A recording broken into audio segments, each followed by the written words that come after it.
Bismillahirrahmanirrahim. Assalamualaikum warahmatullahi wabarakatuh.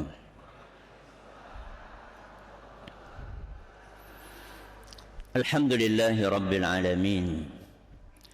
Wabihi nasta'inu ala umuri dunya waddin.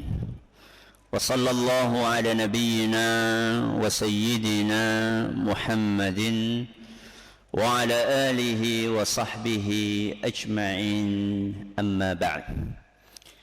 Kita panjatkan puja dan puji syukur kehadirat Allah subhanahu wa ta'ala.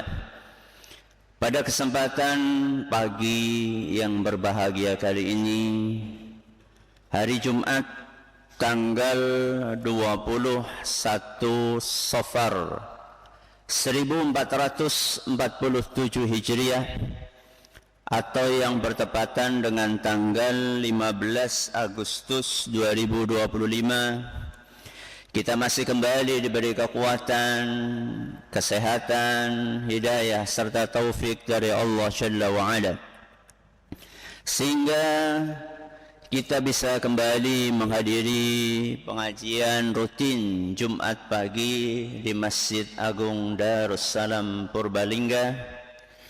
Kita berharap semoga Allah subhanahu wa ta'ala berkenan untuk melimpahkan kepada kita semuanya ilmu yang bermanfaat, sehingga bisa kita amalkan sebagai bekal untuk menghadap kepada Allah Jalla wa'ala. Allahumma amin.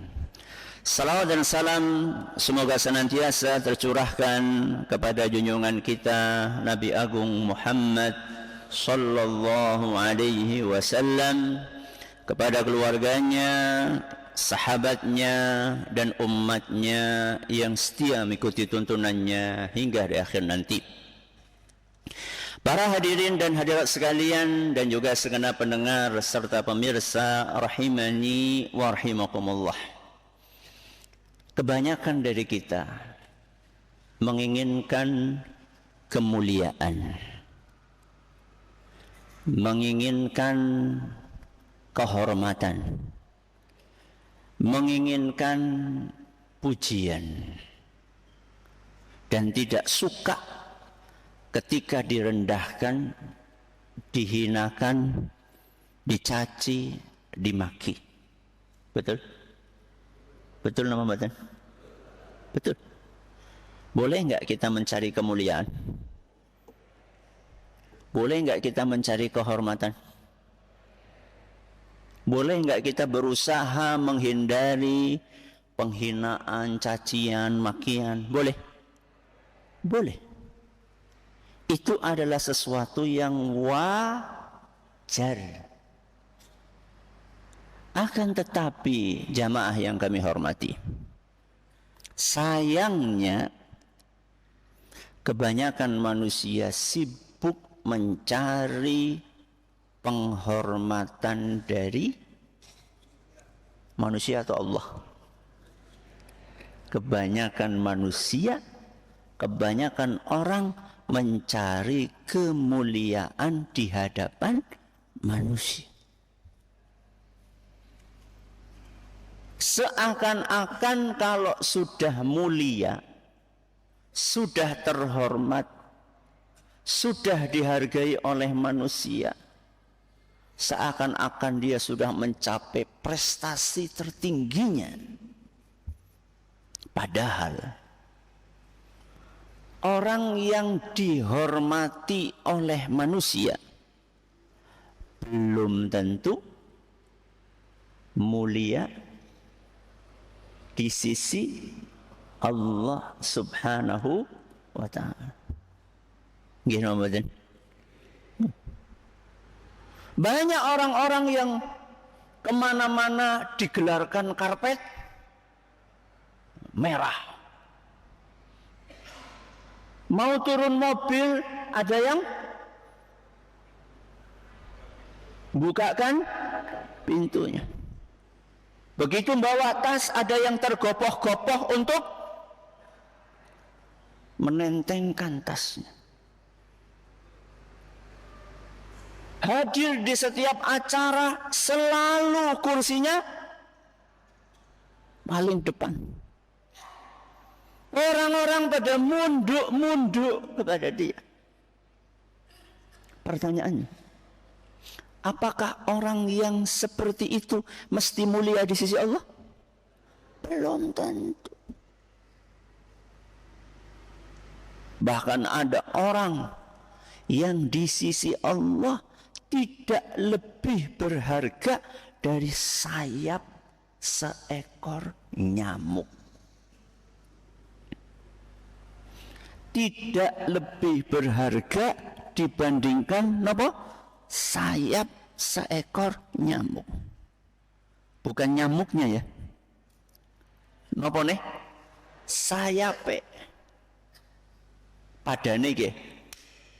Aku lemut. Terus saya kasih kepada jenengan. Monggo Pak. Purun apa mboten? Purun apa mboten? Wis kena tangannya Ustadz lho. Pada baik Ustaz. Gak mau. Kenapa coba? Karena nyamuk itu sesuatu yang remeh. Apalagi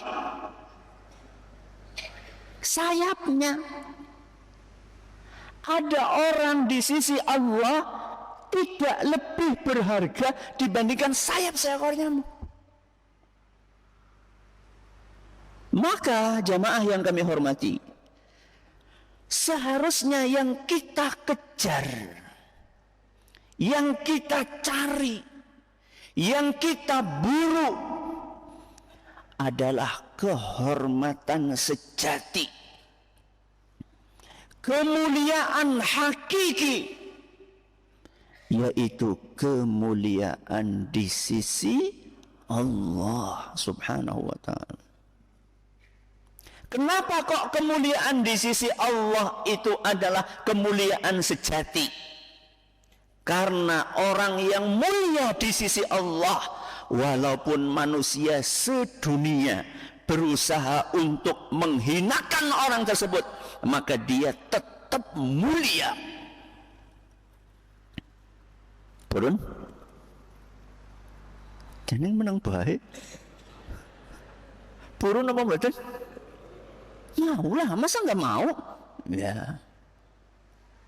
Kata Allah Subhanahu wa ta'ala dalam Al-Quran, surat Fatir. Surat apa? Fatir. Ayat 10. Allah Subhanahu wa ta'ala berfirman, "Man kana yuridul izzata falillahil izzatu jami'an." Barang siapa yang menginginkan kemuliaan, yang menginginkan kehormatan, yang menginginkan penghargaan, maka ketahuilah bahwasannya kemuliaan itu hanya di tangan Allah. Kemuliaan itu adalah miliknya Allah. Sehingga siapapun yang sudah dikasih kemuliaan oleh Allah, maka tidak ada yang bisa untuk menjatuhkan mereka. Ustaz, tahunya Ustaz kita ini mulia atau terhina di hadapan Allah?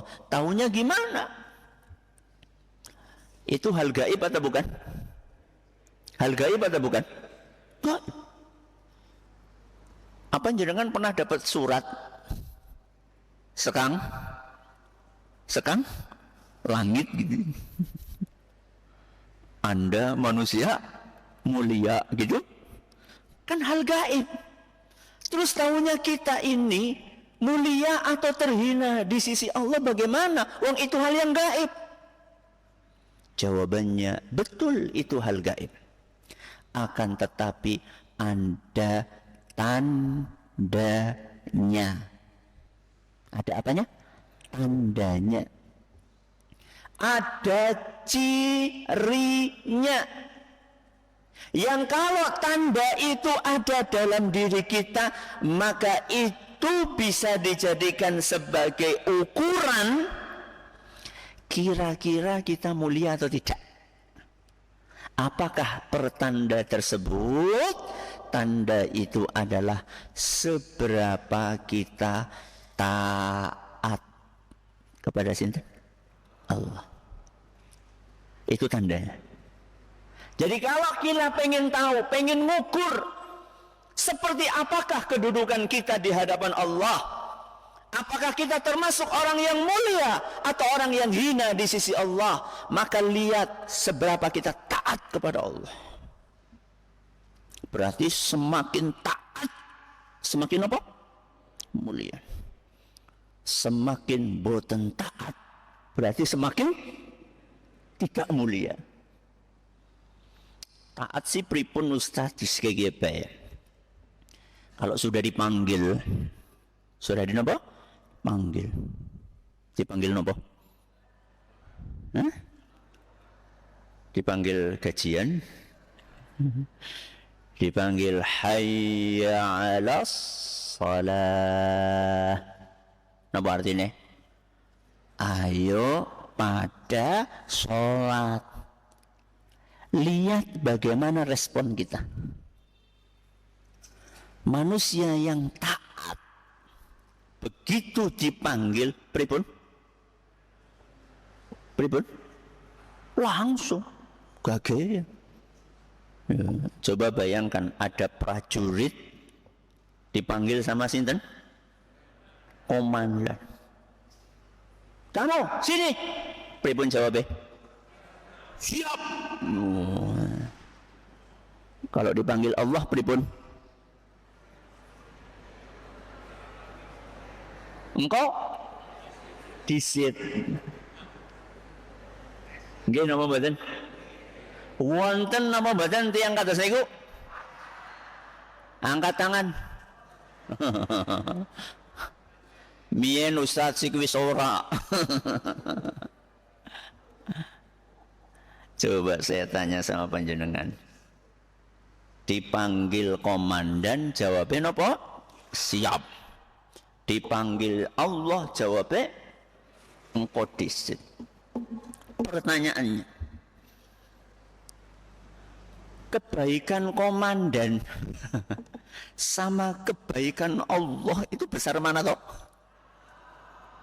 Komandan itu ngasih apa? Emang gaji jenengan dari kantongnya komandan? Bukan.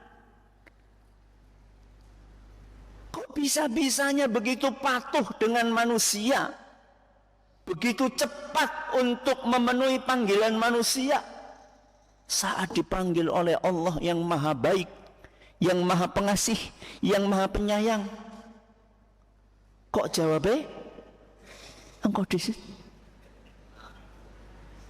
Tanggung boleh ngapa pak?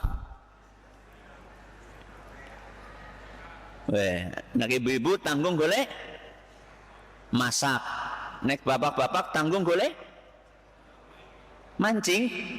Masya Allah. Bayangkan, lebih penting mancing daripada nopo sholat. Dari situ kita bisa mengukur kita ini mulia atau tidak di sisi Allah. Jadi kalau kita ini mulia di sisi Allah, begitu ada panggilan sholat, maka segera melaksanakan sholat tersebut. GPL, kenapa GPL pak? Nggak pakai lama, ya langsung sami'na wa ata'na. Ya, ibu-ibu juga sama. Ya. Disuruh sama Allah subhanahu wa ta'ala untuk menutup aurat. Ya. Jawabnya pripun bu? Bu, siap, Masya Allah. Alhamdulillah. Ada nggak yang disuruh nutup aurat? Jawabnya sumuk. Wonten apa mboten? Tiangnya pundi? Anu kurang ngarep omah iki, anu nyapu. Ya nyapu itu kan dilihat sama orang, Bu. Anu kur memeni tok iki. Jemur napa? Cucian. Iya, tapi kan jemurnya di depan rumah, Bu. Ada orang sliwer-sliwer. Apa jenengan gak malu kur dasteran tok? Wah, wis biasa. Lah gue wong ngeyel ya kayak gue.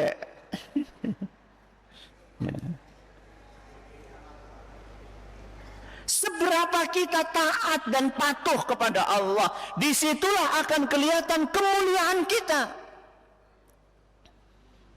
Kata Imam Al-Hasan Al-Basri rahimahullah, seorang ulama tabi'in, wafat tahun 110 Hijriyah. Hanu alaih fa'asawuh. Ahli maksiat itu hina di sisi Allah, makanya mereka terus menerus berbuat maksiat. Walau azzu alaih la'asamuh au la'usimu. Seandainya mereka punya kemuliaan di sisi Allah, niscaya Allah akan lindungi mereka. Saya kasih ilustrasi. Ketika kita punya anak dan anak itu sangat kita sayangi, kemudian anak itu akan kecemplung sumur padanya, kita akan jagain apa mboten? Jagain. Kita akan lindungi. Kita akan berusaha untuk menyelamatkan anak kita.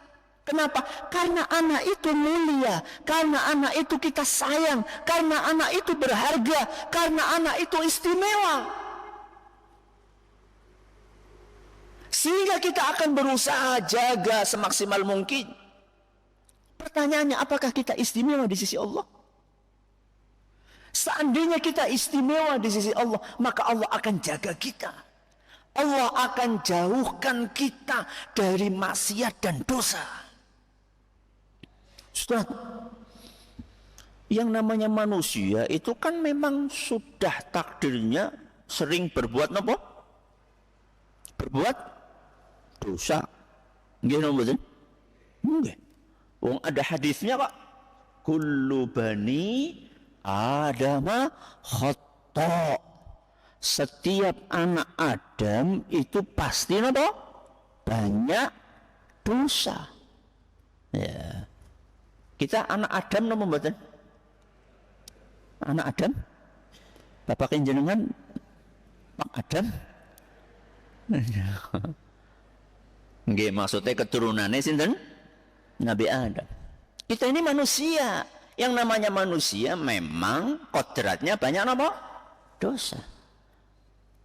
Tapi jamaah yang kami hormati, yang membedakan antara manusia yang mulia dengan manusia yang terhina adalah, kalau manusia yang mulia, dia ada upaya untuk menghindari dosa.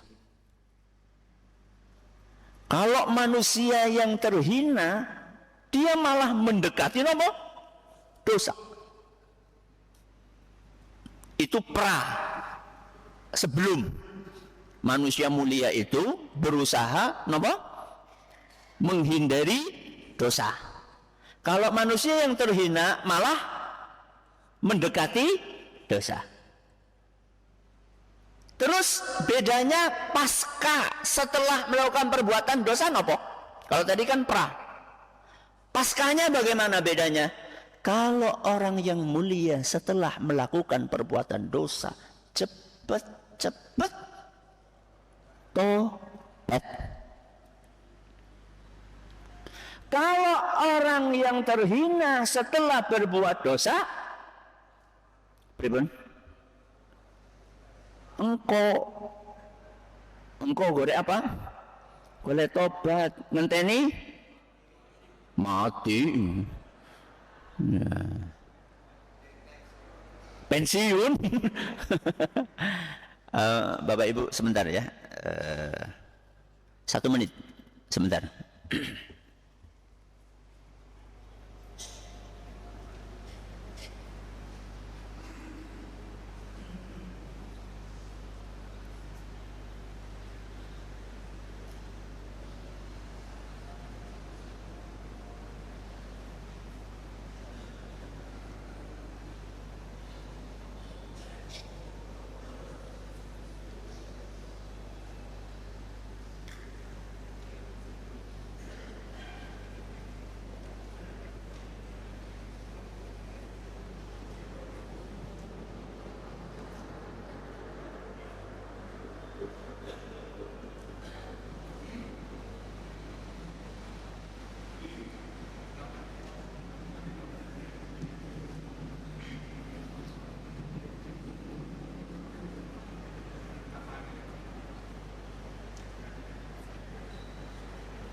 Sampai mana tadi kita?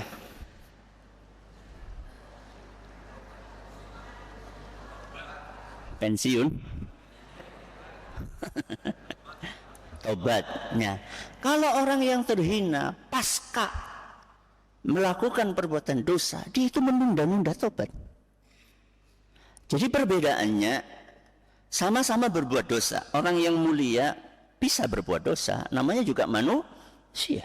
Orang yang terhina bisa berbuat dosa, sama saja. Tapi perbedaannya adalah pra dan apa? Pasca. Pra sebelumnya, orang yang mulia itu berusaha menjauhi dosa. Jadi bukan mendekati dosa. Kalau dia sudah tahu nih, ada tempat yang di situ orang biasa berbuat apa? Maksiat. Maka orang yang mulia dia akan berusaha menjauhi tempat tersebut. Kalau orang yang terhina, begitu ada info sampai ke telinga dia, oh di sana ada orang berbuat maksiat, malah marani. Itu perbedaannya. Itu pra. Paskanya, setelah berbuat dosa, orang yang mulia segera bertobat. Kalau orang yang terhina, dia menunda-nunda taubat. Ya. Dan kalau sudah menunda-nunda taubat, berarti dia berbuat maksiat lagi, maksiat lagi, maksiat lagi, sampai level, sampai tingkatan maksiat yang awalnya mengerikan dianggap menjadi sesuatu yang apa? Biasa. Na'udzubillahi min dzalik. Terjadilah apa yang disampaikan oleh seorang sahabat Nabi sallallahu alaihi wasallam yang bernama Abdullah ibnu Mas'ud. Sinten? Abdullah ibnu Mas'ud radhiyallahu anhu. Apa kata beliau? Innal mu'mina, orang yang beriman akan melihat dosa itu seperti gunung yang mau runtuh. Jadi dia berada di samping apa? Gunung. Gunungnya itu sudah mau apa? Runtuh. Takut apa mboten? Orang yang beriman itu takut melakukan dosa. Kebalikannya orang beriman apa? Orang munafik. Kata beliau, orang munafik itu memandang dosa seperti lalat. Apa? Lalat, laler. Yang nemplok di hidung. Apa yang dia lakukan? Dia akan menepis dengan tangannya. dia akan ringan menepis lalat itu setelah pergi seakan-akan kayak tidak ada apa-apa. Itulah cara pandang orang munafik terhadap dosa. Coba jenengan bandingkan bagaimana orang yang beriman memandang dosa, bagaimana orang munafik memandang dosa. Jadi kalau misalnya kita setelah melakukan perbuatan dosa, kita biasa-biasa saja. Tidak ada perasaan bersalah, tidak ada perasaan gelisah, tidak ada perasaan saya habis melakukan perbuatan besar. Tidak ada sama sekali. Na'udzubillah. Itu bisa jadi tandanya kita terjangkiti penyakit orang apa? Munafik. Ya. Oke. Ustaz, katanya orang yang terhina di sisi Allah, ahli maksiat, ya Ustaz, katanya dia itu tidak mungkin akan mendapatkan kemuliaan. Lah itu Ustaz, buktinya ada orang yang ahli maksiat tapi kemana-mana dielukan. Di mana-mana dia punya fans. Ngertos fans? Napa bak fans? Punya penggemar. Ya. Jadi kemanapun dia akan disambuti oleh ribuan. Bahkan tidak sedikit di antara mereka yang kalau nginep di hotel, para penggemarnya itu rela untuk nginep di mana? Di emperan hotel. Ya. Cuma nunggu momen ketika idolanya itu buka jendela, terus napa? Napa niki? Dadah. Yo. Wah, Ustadz, cuma 2 menit ya, idolanya itu dadah kepada dia, manusia yang ribuan itu semuanya pada histeris ya. Padahal orang ini orang tahu sholat, apa maning puasa ya. Memang dia bukan orang yang beriman. Itu buktinya Ustadz, ada orang terhina di sisi Allah tapi dimuliakan sama manusia.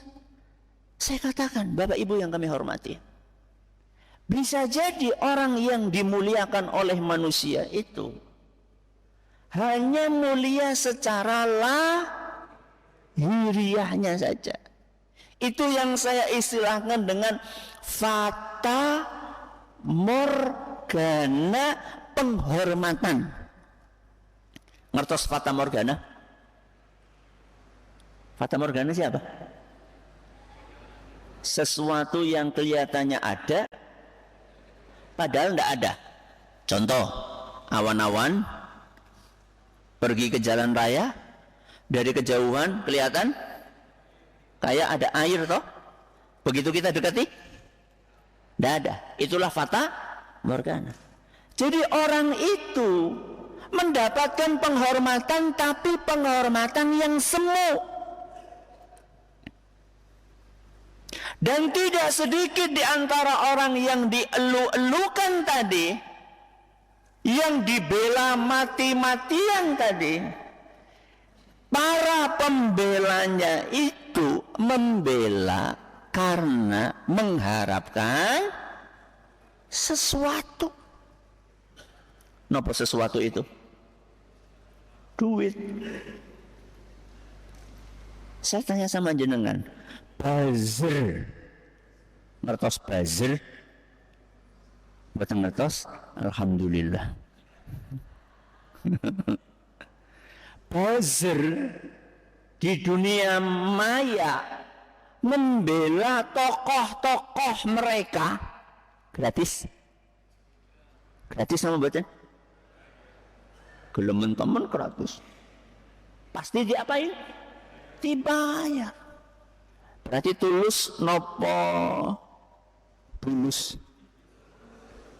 Bulus nopo tulus? Bulus. Buktinya bulus apa? Buktinya bulus ketika nggak ada kiriman, Ketika nggak ada transferan, pripun? Mandek, somek. Wong nggak ada bayarannya kok. Itulah bukti nyata, belum tentu orang yang dielu-elukan, belum tentu orang yang dihormati, itu pasti betul-betul dia terhormat. Belum tentu. Dan ada sebagian orang memuliakan orang lain karena takut.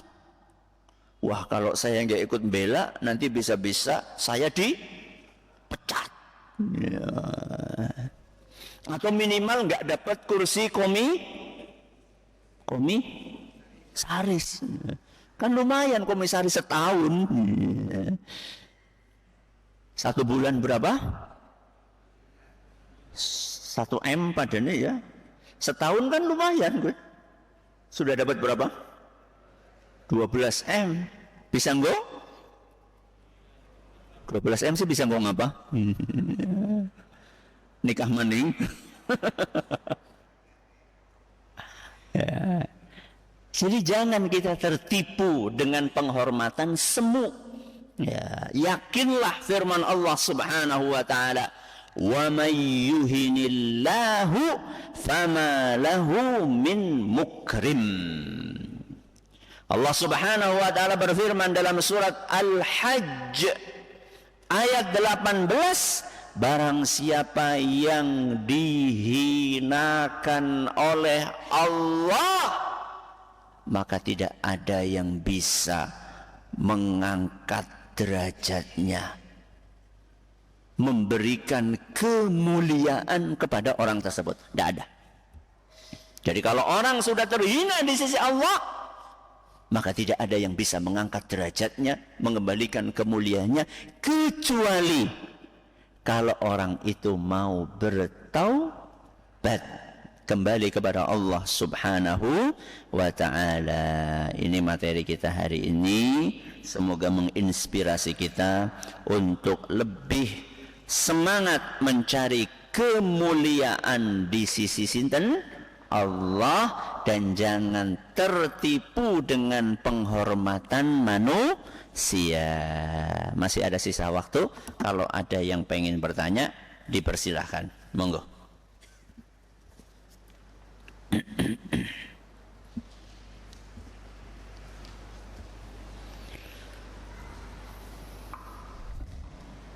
Bismillahirrahmanirrahim. Assalamualaikum warahmatullahi wabarakatuh. Waalaikumsalam warahmatullahi wabarakatuh. Bagaimana cara yang efektif untuk istiqomah dalam ibadah sehingga tetap mulia di hadapan Allah Subhanahu wa taala? Terima kasih. Assalamualaikum warahmatullahi wabarakatuh. Waalaikumsalam warahmatullahi wabarakatuh. Ustaz, bagaimana supaya kita bisa istiqomah sehingga kita tetap mulia di sisi Allah sampai akhir hayat? Yang pertama, doa. Kenapa? Doa. Minta bantuannya sinten? Allah. Kenapa Ustaz? Karena manusia itu makhluk yang lemah. Sudah manusianya lemah, godaannya banyak. Jenengan Pak Bu mulai ngaji seperti ini, wonten godaane kata.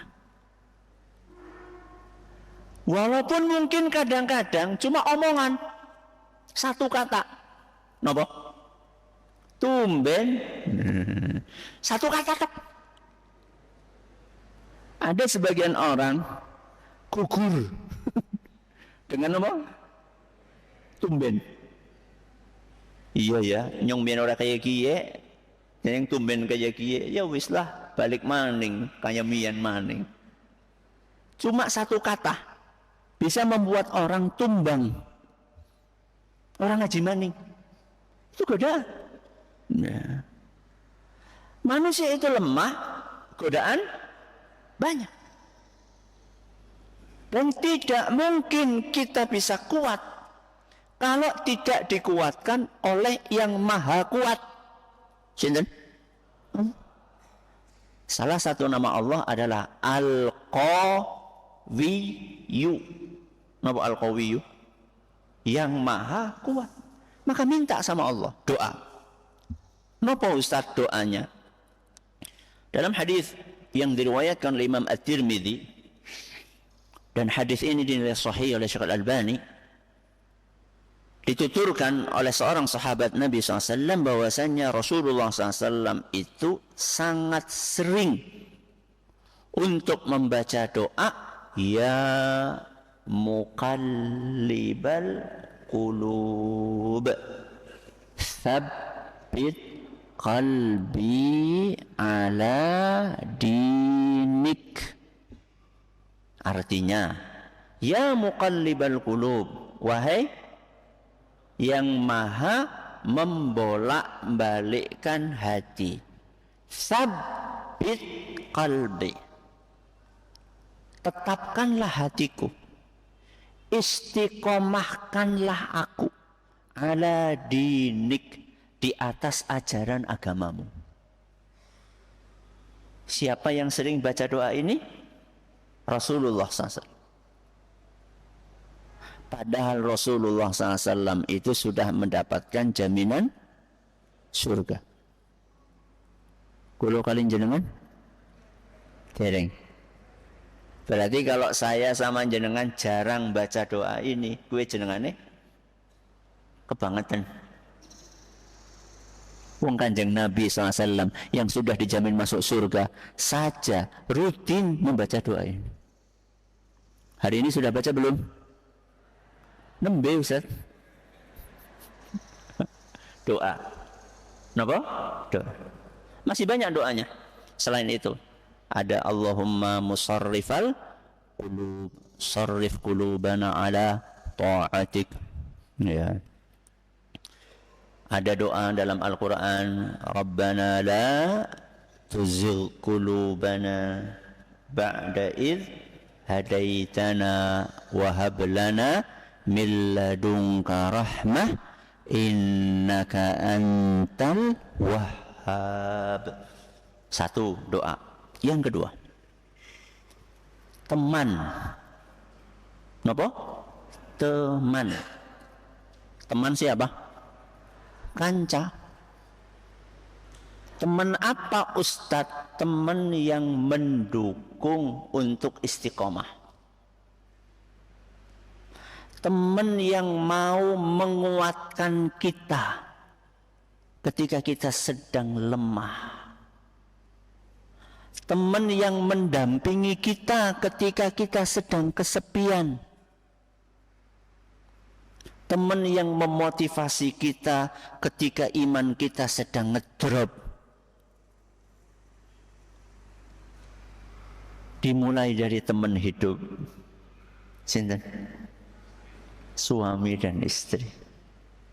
Yang satu visi dan satu misi. Kalau teman hidupnya itu enggak satu misi, enggak satu visi, angel. Siji ngalor, siji ngidul. Bu, ngaji yuk, moh. Wah, repot gue. Wonten kados niku, Pak. Bu ora mangkat. Pak, sholat riyin, engko. Wonten Bu kados niku, Bu?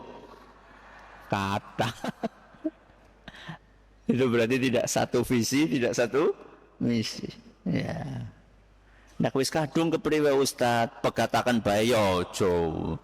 Dinasehati. Dinasehati yang sabar. Ya, jadi teman. Apakah mesti harus pasangan Ustaz? Ya ndak mesti. Kayak jenengan nih sekarang nih.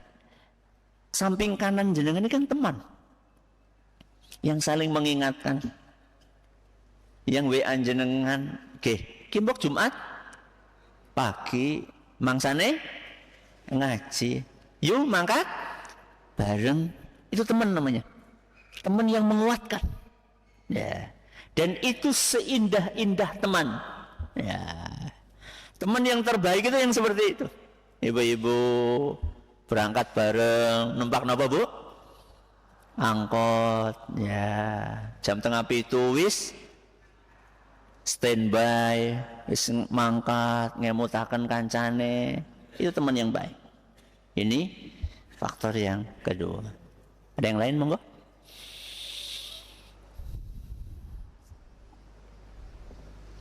Tidak ada? Alhamdulillah kalau tidak ada. Balik asik. Ya. Biyen mbok dewek paling seneng nggih nek balik asik nggih. Pada kayak nyong. Tidak ada? Alhamdulillah. Terima kasih atas perhatiannya.